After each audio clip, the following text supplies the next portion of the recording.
नमस्कार दोस्तों आज जो हम बात करने वाले हैं वो एनआईएस जो से किए हुए जो डीएलएड अभ्यर्थी हैं उनको लेकर के 5 मई को कह सकते हैं सुप्रीम कोर्ट में एक जजमेंट होना था, मतलब एक तरह से हियरिंग होनी थी और जहाँ पे उनके पक्ष में डिसीजन तो आया है, बट कह सकते हैं क्या कुछ है मामला, उस पर हम बात करते हैं इस पेपर कटिंग के माध्यम से। दैनिक प्रकाश में ये प्रकाशित न्यूज़ है, टीआरई 3 की बची हुई सीटों पर एनआईएस को नहीं मिलेगा मौका।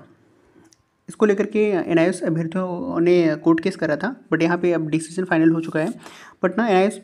को लेकर Ashutosh Kumar and the state of Bihar supreme court ने सुनवाई की है, जिसमें एनआईएस वाले ने अपना पक्ष रखा था कि इस हमको टीआरई 3 में शामिल किया जाए, जिसको लेकर सुप्रीम कोर्ट में आज लंबी बहस हुई। आज मतलब 5 मई को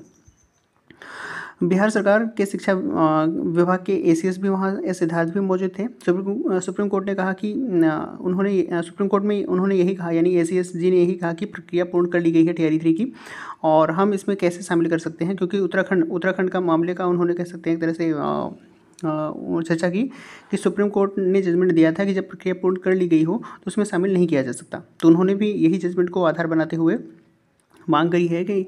एनआईएस को टीआरई 3 में अब मतलब मौका नहीं दिया जा सकता, ऐसा जजमेंट भी आ गया है। बट उन्होंने बात करी है कि टीआरई 4 के विज्ञापन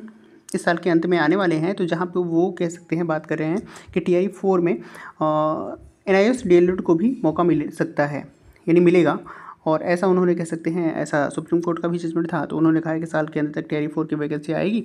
और वहाँ पर हम एनआईएस डीएलएड अभ्यर्थियों को आवेदन करने का मौका देंगे। तो सभी एनआईएस डीएलएड अभ्यर्थियों को बधाई कि उनको जो है अब टीआरई 4 में मौका मिलने वाला है। और थोड़ा सा दोस्तों यहाँ पे एक चीज़ और ये क्लियर हो रही है कि टीआरई 4 की जो वैकेंसी थी, जो अभी आने की संभावना थी जून मई, इस मई के लास्ट यानी मई मंथ के लास्ट में या जून में देखने को मिलने वाला था, बट ये कह सकते हैं साल के अंत में बोला जा रहा है, यानी कह सकते हैं इसको और लंबा लेकर जाएंगे।